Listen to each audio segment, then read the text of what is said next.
Back with markets tomorrow, right here on ET Now. On to a big ET Now exclusive on that note. The SEBI board meet, we understand, is meeting on March 28th and is likely to discuss amendments to the Insolvency and Bankruptcy Code, or the IBC. The market regulator, in fact, is likely to call for a public consultation before finalizing some crucial amendments. That is exactly what our sources have been indicating. In fact, we will take it forward and then talk about MCX. Pankaj?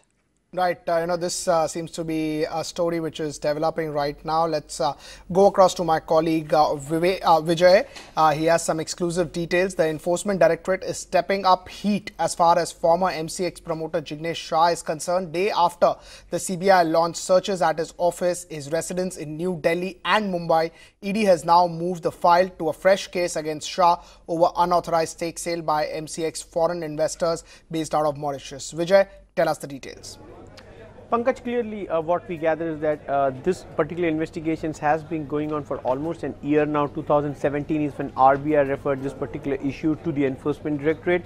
Now EC is very close to launching an ECIR, which would be an official case in ED's parlance. Having said that, this case pertains to an FPI who had exited MCX, and RBI raised alarm bells because this particular FPI exited MCX just before the IPO in 2012, and RBI had given a conditional approval saying that they can exit MCX, but provided they get FIPB approval. And this FIPB approval, as per the investigations by RBI and even at ED at this point of time, has never been taken till date, and there are no documents to trace of any FIPB approval taken by this particular FPI.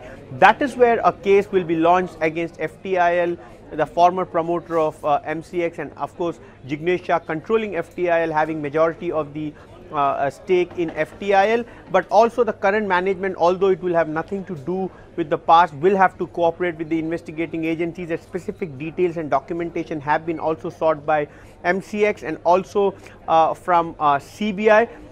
So importantly, ED primarily is looking at round tripping of how indeed money went from India back to this FPI registered out of Mauritius, and indeed they came back and invested in MCX and just exited before the IPO of MCX. So clearly this is the round tripping and money laundering that ED would be primarily looking at. And also, just to add, what would be interesting to know also is that this is the FPI which is also invested in one of the companies which is now being linked to the bank scam of PNB. That is where things are getting interesting from the investigating perspective. So clearly ED would very soon launch this ECIR against MCX involving former promoter FTIL and of course controlled by Jignesh Shah.